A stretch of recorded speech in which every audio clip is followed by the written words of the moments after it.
Welcome है बच्चों, हमारे YouTube चैनल अवतारा डॉट क्रीडिंग क्लासेस में आप लोग का स्वागत है। और आज हम जो हैं आप लोग को पढ़ाने वाले हैं क्वाड्रेटिक इक्वेशन। जो हमारे आज हम जो लेक्चर स्टार्ट कर रहे हैं उसमें मैक्सिमम हम आज बात करने वाले हैं 10th वाले बोर्ड को बच्चे को ध्यान में रख के। तो आज के वीडियो लेक्चर में हम लोग बात करने वाले हैं क्वाड्रेटिक इक्वेशन। देखिए, आज का वीडियो लेक्चर जो है वो हम बताने वाले हैं आप लोग को क्वाड्रेटिक। तो हमारे महारथी, आज के वीडियो लेक्चर में हम लोग बात करने वाले हैं क्वाड्रेटिक इक्वेशन का। और क्वाड्रेटिक इक्वेशन के बारे में सबसे पहले ज़्यादा कुछ नहीं है, आप लोग पोलिनोमियल पढ़ चुके हो और पोलिनोमियल में जानते हो कि जो एक 2 डिग्री पोलिनोमियल जो होता है उसको हम लोग बोलते हैं क्वाड्रेटिक पोलिनोमियल। सेम यहाँ पे हम लोग ये डिस्कस करने वाले हैं। क्वाड्रेटिक इक्वेशन जो होता है ये हमारा एक तरह का पोलिनोमियल होता है। आप ये बोल सकते हो कि 2 डिग्री पोलिनोमियल। आप ये कह सकते हो कि सर अगर हमारा 2 डिग्री पोलिनोमियल रहेगा तो उसको हम लोग कहते हैं क्वाड्रेटिक पोलिनोमियल। और सबसे बड़ी बात कि अगर हम लोग क्वाड्रेटिक पोलिनोमियल को इक्वल टू 0 के बराबर कर देंगे तो वो हमारा इक्वेशन हो जाएगा। वो हमारा क्या हो जाएगा? इक्वेशन हो जाएगा। और इक्वेशन होगा कैसे? और सबसे बड़ी बात है कि क्वाड्रेटिक इक्वेशन का एक जनरल फॉर्म के बारे में हम लोग डिस्कस करते हैं। तो चलिए हम आपको बता रहे हैं इसका जनरल फॉर्म, यानी क्वाड्रेटिक इक्वेशन का सर जनरल फॉर्म क्या होता है। आप इसको स्टैंडर्ड फॉर्म भी बोल सकते हैं, आप इसको स्टैंडर्ड फॉर्म भी बोल सकते हैं। तो हमारा क्वाड्रेटिक इक्वेशन का स्टैंडर्ड फॉर्म जो होता है वो होता है हीरो आपका ax² प्लस होता है bx प्लस होता है c और इक्वल टू ये 0 के बराबर होता है। इसमें हमको याद रखना है कि x² का जो कॉफिशिएंट है a वो कभी भी 0 के बराबर नहीं होना चाहिए। अगर आपका 0 के बराबर हो जाता है, क्वाड्रेटिक इक्वेशन का जनरल फॉर्म होता है ax² plus bx plus c equal to 0, जहाँ पे याद रखना है a हमारा 0 के बराबर नहीं होता है। अगर आपका a 0 के बराबर हो जाएगा तब वो हो जाएगा एक लीनियर इक्वेशन। क्या हो जाएगा? आपका एक लीनियर इक्वेशन हो जाएगा। तो सबसे पहले आपको ये ध्यान देना है कि सर कोई भी पोलिनोमियल जो हमारे इस फॉर्म में हो और इक्वल टू 0 कर देंगे तो उसको हम लोग क्वाड्रेटिक इक्वेशन बोलेंगे। और जिसका जनरल फॉर्म या स्टैंडर्ड फॉर्म होता है आपका ax² plus bx plus c equal to 0, जहाँ पे a आपका 0 के बराबर नहीं होता है। ध्यान देने वाली बात है, x² में जो a है उसको हम लोग बोलते हैं कॉफिशिएंट ऑफ x²। ये b जो है वो कॉफिशिएंट ऑफ x है और c हमारा क्या है? कांस्टेंट है। और एक याद ये भी रखिएगा कि a, b एंड c जो है वो हमारा रियल नंबर्स है। तो यहाँ पे चलिए हम ये भी लिख सकते हैं a, b and c are real numbers. ये आपका क्या हो जाता है? रियल नंबर्स हो जाता है। ठीक है, चलिए हम लोग कुछ एग्जाम्पल का बात कर लें। तो चलिए एग्जाम्पल का हम लोग बात करते हैं, कुछ ऐसे एग्जाम्पल का बात करते हैं जो क्वाड्रेटिक इक्वेशन क्या क्या होता है उसके लिए। तो सबसे पहले चलिए हम यहाँ पे चेक कर लेते हैं। ये हो जाएगा हमारा 5x² प्लस हो जाता है आपका 6x और प्लस अगर आपका हो जाएगा 1 और ये इक्वल टू 0 हो जाएगा। तो ये हमारा किसके फॉर्म में है? तो एक क्वाड्रेटिक इक्वेशन के फॉर्म में है। और क्वाड्रेटिक इक्वेशन के फॉर्म में है तो देखिए हम लोग कंपेयर कर लेते हैं अपने स्टैंडर्ड फॉर्म से। और स्टैंडर्ड फॉर्म है हमारा ax² plus bx plus c equal to 0। तो यहाँ पे वही है 5x² plus 6x plus 1 equal to 0 है। तो ये हमारा क्या हो गया? क्वाड्रेटिक इक्वेशन हो गया। ठीक है, जहाँ पे आपका 5 जो हो जाएगा वो हमारा कॉफिशिएंट ऑफ x² हो जाएगा, 6 जो है वो हमारा कॉफिशिएंट ऑफ x हो जाएगा और 1 जो है वो हमारा क्या हो जाएगा? कांस्टेंट हो जाएगा। तो ये चीज आपको याद रखना है अच्छे से। ठीक है, चलिए कुछ ऐसे भी क्वेश्चंस होते हैं जो क्वाड्रेटिक दरअसल नहीं होता है। मतलब हम कुछ ऐसे एग्जाम्पल का बात करते हैं। तो ये तो हो गया हमारा quadratic equation 5x² plus 6x plus 1 equal to 0। तो याद रखिएगा, जब भी आपको कोई एग्जाम्पल देता है तो वहाँ पे x का पावर 2 होना जरूरी है। मैक्सिमम पावर, वेरिएबल का मैक्सिमम पावर अगर 2 नहीं है तो हम उसको क्वाड्रेटिक इक्वेशन नहीं बोलेंगे। यहाँ तक तो बात आप समझ गए कि हाँ सर क्वाड्रेटिक इक्वेशन हमारा क्या होता है। कुछ और एग्जाम्पल हम आपको दिखा सकते हैं, कुछ और एग्जाम्पल आप लिख सकते हो कि जैसे चलिए हम कुछ और एग्जाम्पल की बात करें। जैसे हो गया हमारा x² minus 5x plus 6 equal to 0। ये भी हमारा एग्जाम्पल है क्वाड्रेटिक इक्वेशन का। दूसरा चलिए हम एक और एग्जाम्पल आपको दे रहे हैं, x² माइनस 1 इक्वल टू 0। ये भी हमारा क्वाड्रेटिक इक्वेशन का एग्जाम्पल है। लेकिन मान लीजिए अगर हम आपको इस तरह का चीज दे देते हैं x square plus 1 divided by x square equal to ये हम लिख दें 5x और प्लस 6। तो सबसे पहले क्या करेंगे सर, यहाँ पे तो x का पावर 2 है, तो क्या ये भी एक क्वाड्रेटिक पॉलिनोमियल है? नहीं, सबसे पहले इसको तो सॉल्व कर लें, इक्वेशन को सॉल्व कीजिएगा तो ये तो यहाँ एक्स स्क्वायर हो गया। अब ये हो जाएगा आपका x का पावर 4 प्लस हो जाएगा 1 इक्वल टू आपका क्या हो गया 5x प्लस 6। चलिए फिर इसको सॉल्व करते हैं। x का पावर 4 प्लस 1 इक्वल टू, अब ये एक्स स्क्वायर को इससे मल्टीप्लाई करते हैं, तो एक्स स्क्वायर को 5x से कीजिए तो 5x क्यूब हो जाएगा और ये हो जाएगा आपका प्लस 6x स्क्वायर। चलिए इसको एक फॉर्म में लिख लें, तो x का पावर 4 माइनस हो जाएगा 5x क्यूब माइनस हो जाएगा 6x स्क्वायर प्लस हो जाएगा 1 इक्वल टू क्या हो गया 0।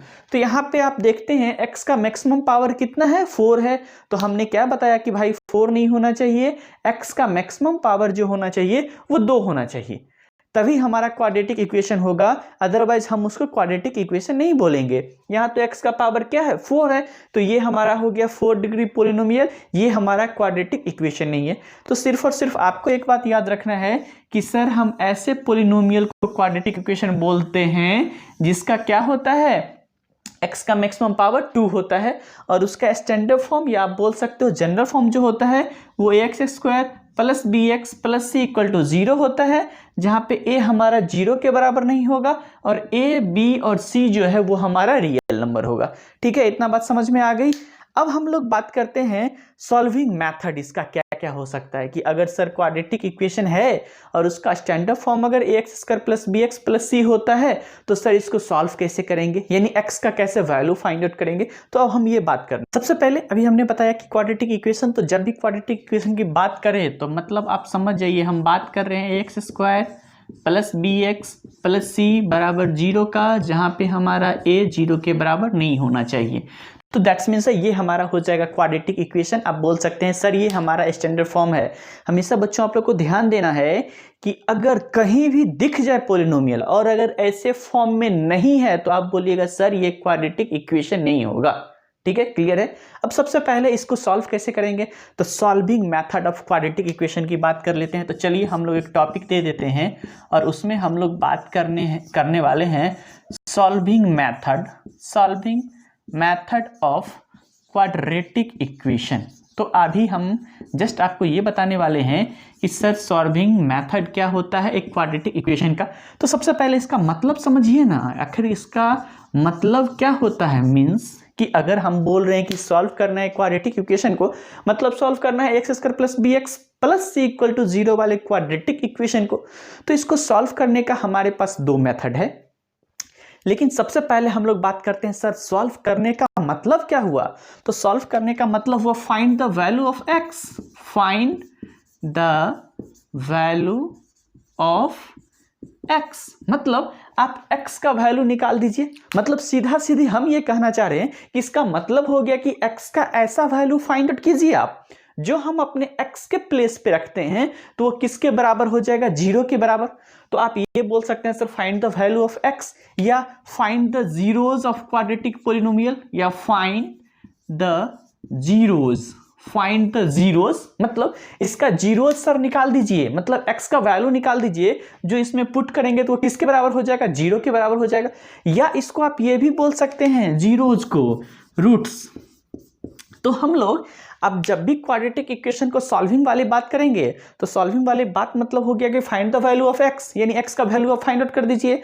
दूसरा ये कह सकते हैं कि सर फाइंड द जीरोज, या फिर हम लोग बोल सकते हैं रूट्स। तो फाइंड द जीरोज या रूट्स ऑफ क्वाड्रेटिक इक्वेशन। तो चलिए ये हमारा हो गया। तो आप तो मतलब समझ गए कि सर अगर हमको कोई क्वाड्रेटिक इक्वेशन देगा ax square plus B x plus c equal to 0 के फॉर्म में होगा, सिर्फ और सिर्फ इसमें एक कंडीशन ये याद रखना है कि ये 0 के बराबर नहीं होगा। तो सर इसको सॉल्विंग मेथड कहने का मतलब या फिर सॉल्व करने का मतलब हो गया कि find the value of x, मतलब x का आप वैल्यू फाइंड आउट कर दीजिए। या हम बोल सकते हैं सर फाइंड द जीरोज या roots of the quadratic equation, मतलब इस इक्वेशन जो है सर इसमें जीरोज फाइंड आउट करेंगे, उसका रूट्स फाइंड आउट करेंगे। तो मतलब समझने के लिए आना चाहिए आप लोग को, बहुत ही बेसिक चीज है, आप ध्यान दीजिएगा तो एकदम इजीली हो जाएगा। अब जब यहाँ हो गया ये चीज हमारा कि सर हाँ इसका जीरोज कह रहा है फाइंड आउट करने के लिए सर, तो हाउ मेनी जीरो सर, कितना जीरो निकालेंगे सर, ये एक्स का कितना वैल्यू निकलेगा जो हम इस क्वाड्रेटिक इक्वेशन में रखते हैं, तो हमारा क्या हो जाए, इक्वेशन का वैल्यू फाइंड आउट हो जाए, वो एक्स का वैल्यू फाइंड आउट हो जाए कि जो हम सर इसमें एक्स के प्लेस पे पुट करेंगे तो वो जीरो के बराबर हो जाएगा। बहुत ही सिंपल है, इसको कुछ नहीं करना है, करने का मतलब है सिर्फ और सिर्फ इसको हम लोग जब सॉल्व करेंगे जीरोज निकालने के लिए इसका, तो सर इसका जीरोज कैसे निकालेंगे। तो चलिए इसका जीरोज निकालने के लिए हम आपको बताते हैं। सबसे पहले जीरोज निकालना है तो निकालना कैसे है, तो चलिए जीरोज कितना निकलेगा वो देखिए, एक्स का पावर कितना है 2, तो जैसे ही हम लोग को कोई भी पॉलिनोमियल रहेगा उसमें मैक्सिमम पावर देखेंगे, क्या देखेंगे, हम लोग देखेंगे मैक्सिमम पावर ऑन वेरिएबल्स। मतलब कि सर वेरिएबल्स का हम लोग मैक्सिमम पावर देखेंगे, तो यहाँ पे x का मैक्सिमम पावर कितना है 2, तो मतलब यहाँ पे x का कितना वैल्यू निकलेगा, 2 वैल्यू निकलेगा, या आप बोल सकते हैं 2 जीरोज निकलेगा या 2 रूट्स निकलेगा। और ये दोनों रूट्स जो होगा जब हम अपने क्वाड्रेटिक पॉलिनोमियल में पुट करेंगे अपने वेरिएबल x के प्लेस पे, तो वो किसके बराबर हो जाएगा, 0 के बराबर हो जाएगा।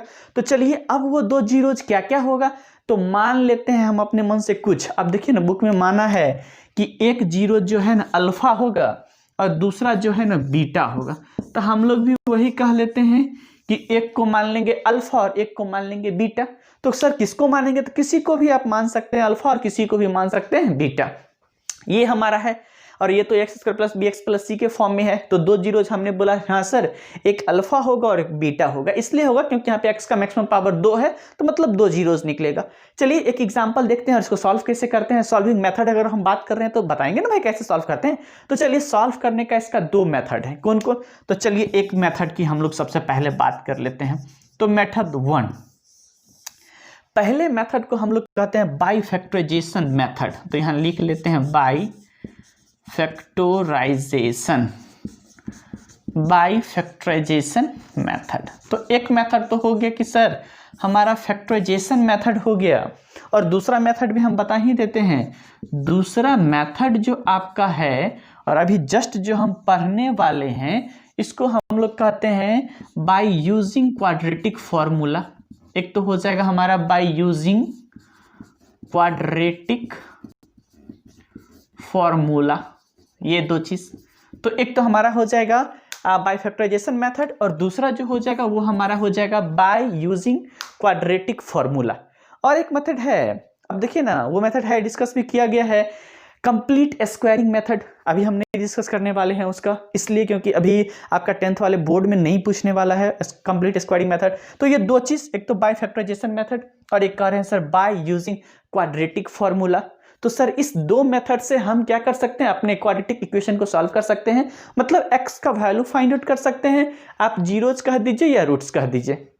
एक एग्जांपल लेके सिर्फ हम समझा रहे हैं।